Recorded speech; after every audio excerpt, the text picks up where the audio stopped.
আসসালামু আলাইকুম। সুপ্রিয় ষষ্ঠ শ্রেণীর শিক্ষার্থী, আশা করছি তোমরা সবাই ভালো আছো। তোমাদের বার্ষিক পরীক্ষা 2024, বিষয় স্বাস্থ্য সুরক্ষা।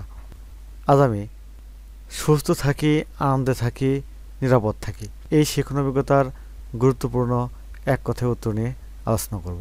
চলো তাহলে এগুলো আমরা আমাদের নোট থেকে দেখে নিই।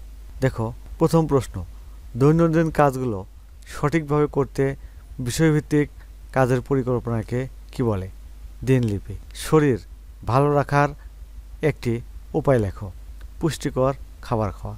যে সকল বস্তু গ্রহণের ফলে দেহের পুষ্টি সাধন হয় তাকে কি বলে? খাদ্য।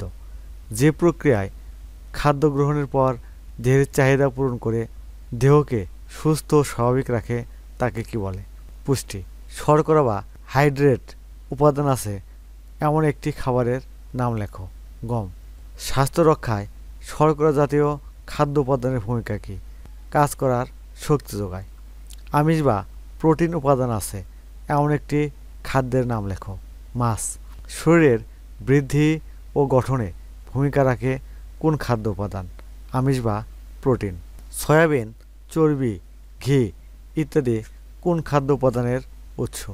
স্নেহ বা চর্বি। ফলমূল, দুধ, সবুজ শাকসবজি কোন খাদ্য উপাদানের উৎস? খাদ্যপ্রাণ বা ভিটামিন। খনিজ লবণ আছে এমন একটি খাদ্যের নাম লেখো। সবুজ শাকসবজি। ফাইবার বা আঁশ জাতীয় খাবারের নাম লেখো। বিভিন্ন ধরনের শাকসবজি। ফাইবার বা আঁশ জাতীয় একটি খাবারের নাম লেখো। বিভিন্ন ধরনের শাকসবজি। কোন ধরনের খাদ্য হজমে সাহায্য করে? ফাইবার বা আঁশ। রোগ প্রতিরোধে গুরুত্বপূর্ণ ভূমিকা পালন করে কোন খাদ্য উপাদান? ভিটামিন ও খনিজ লবণ।